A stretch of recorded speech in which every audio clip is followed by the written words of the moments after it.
Hello everyone and welcome back to another video. Thanks for tuning in. I was going through all my stuff the other day, doing some annual checks on things, like some of my computers, amongst some more video cameras, doing tests that I do. Just like to power things up now and again, just to give them a little burst of life, to let them know that I'm still here and they will get used again one day. But to my dismay, when I picked up this lovely Toshiba laptop here with plasma display, there was a small puddle underneath of it. I actually had it stored up on its back end, like this. And when I moved it, it was just a small patch, only about that big, underneath of it, of like clear water, it looked like. So I thought maybe some water's got in the basement here somewhere, because now and again I do get a bit of a leak when I get a heavy downpour. But it turns out upon closer inspection, there's some rust on the back of the computer itself, and I could see where some liquid had been dripping out of it, to my dismay. So in today's video, we're going to be opening this up to take a look inside, seeing just how bad the damage is, if there is any damage at all, which I suspect there is, because there is a little bit of rust down the back. Fingers crossed it's nothing really bad. Haven't powered it up yet for obvious reasons, but we'll take a look inside, see how bad it is, and if hopefully we'll get it working again. If it's not too bad, clean it up. And I thought it'd make an interesting video, so we'll do that next. Okay, so the first thing to do is to get the casing apart. There's 4 or 5 screws on the bottom there, and on the back there's 3 more, not including the little service cover there for expansion.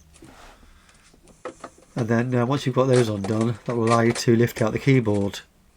And this is where I get my first sight of the damage from this tiny little lithium ion battery. I've never seen so much devastation actually from such a small battery. I've seen my fair share of Commodore Amiga 500 Pluses and Amiga 2000s over the years with the Varta battery leakage. And the hard drive mounting bracket there seems to have taken the brunt of things. Probably because I had the laptop sat on its back, everything's dripped down. Next thing to do is to get the plasma screen off, and there's some screws under this cover here. I've got to take the plasma screen off because I need to be able to feed the cable through from the plasma screen through the top casing of the actual computer itself, so I can remove the top casing.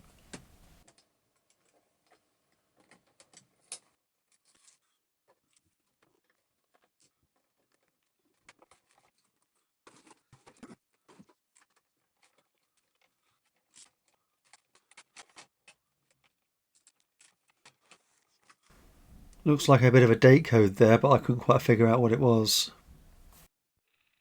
And just behind this cover here is where the cable goes down onto the motherboard. So I need to remove the plasma screen to get to the connector so I can unplug it.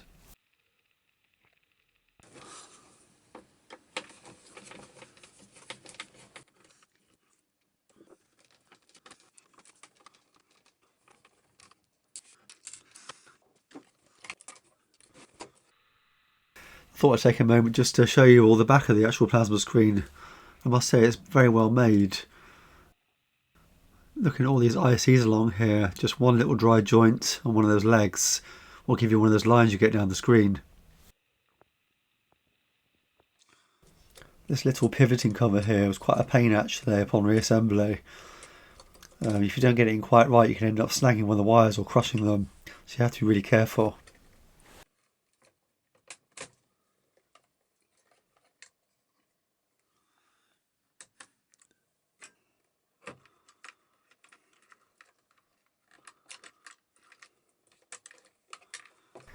And there you go, that's the plasma screen out. I'll put that to one side now to keep it safe while we carry on with the rest of this computer.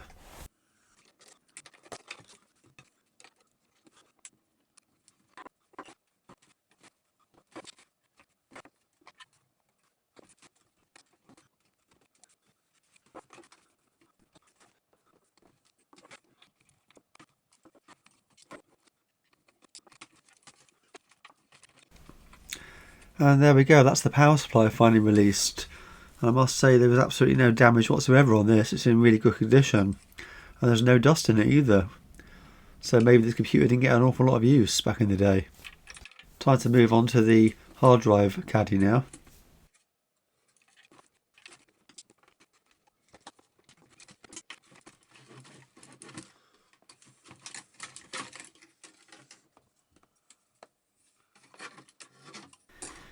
And here we go. Here comes the devastation. I've never seen anything as bad as this actually in all the equipment I've owned over the years. You see other horror stories on the internet and what people have seen and gone through with their computers. But I've never had anything like this at all. I'm amazed at how much has come out of this tiny battery. To say it was probably only 18 months ago I used this, it certainly happened quickly. It's looking like some of these packages, some of the legs have actually corroded and broken off.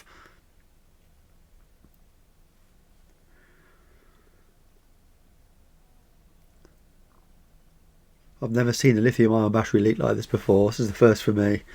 It's usually those nickel metal hydride Varta batteries.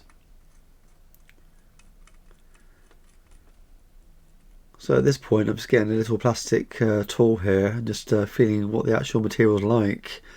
And it just feels crumbly and flaky.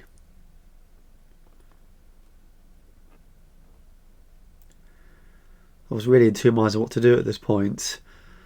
But I decided to have a go at cleaning it off to see just how bad things are underneath all that gunk. And interestingly here, look, there's another battery, a small button cell battery. So what's that for?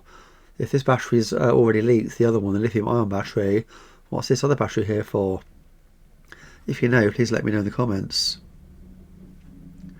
Normally you only have one battery for a battery backup.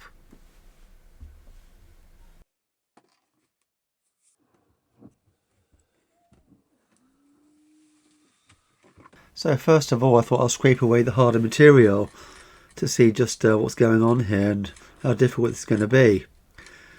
I don't expect to get this going at this point so I can see just how bad things are, but curiosity has got the better of me.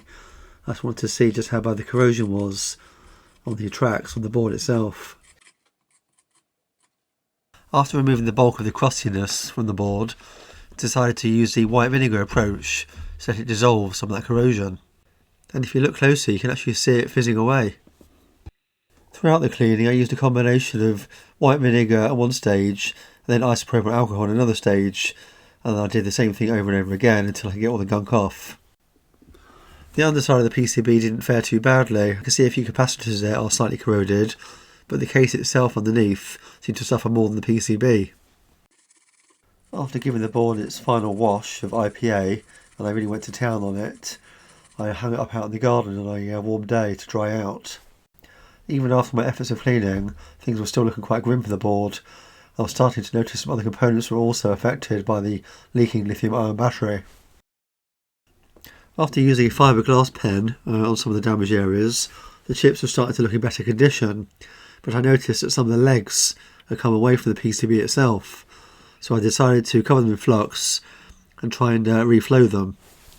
Sadly this wasn't enough, and this IC here was looking quite grotty. Really, ideally, this IC and the rest of them that are damaged want removing from the board completely and then cleaning up properly and then reseating.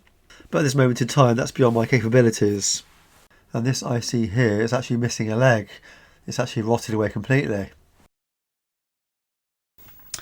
Well, there you go. Unfortunately this machine is probably beyond economical repair.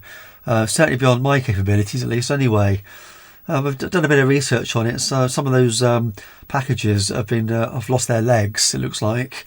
You could probably dremel the casing back to reveal the rest of the pin and solder a wire on. But to be quite honest with you, as time goes on, I think the corrosion is just going to get worse. All because of this little lithium battery here. I've never seen a battery leak so badly actually. It's quite a small battery. It's not anything large. And it's amazing just how much liquid has come out of this. The plasma display on this will still be fine. So going forward, I'm hoping that I'll find another machine, another T3100 or similar model, and be able to use a screen out of this and that. I certainly won't be just dumping it anyway, so that's one thing for sure. And if I don't end up using it myself, I'll probably sell it for spares on eBay and let somebody else get the satisfaction of using the bits out of it. Well, I hope you enjoyed watching that with me. A bit of a sad ending on this occasion, but that's just the way these things go sometimes, isn't it? It's part of the parcel of having some of this old gear. It's a stark reminder that if you do have any of these old computers, get them open and remove all those old lithium batteries and the Varta ones as well. Well, I guess that just about brings me to the end of this video. As always, thanks for watching, and until the next video, I'll be seeing you. And if you did enjoy watching this video, you may want to take a look at some of my other videos on similar themes. I'm always buying something on eBay, some old piece of technology, and trying to repair it. And as always, don't forget to like, subscribe and share. Thanks for watching.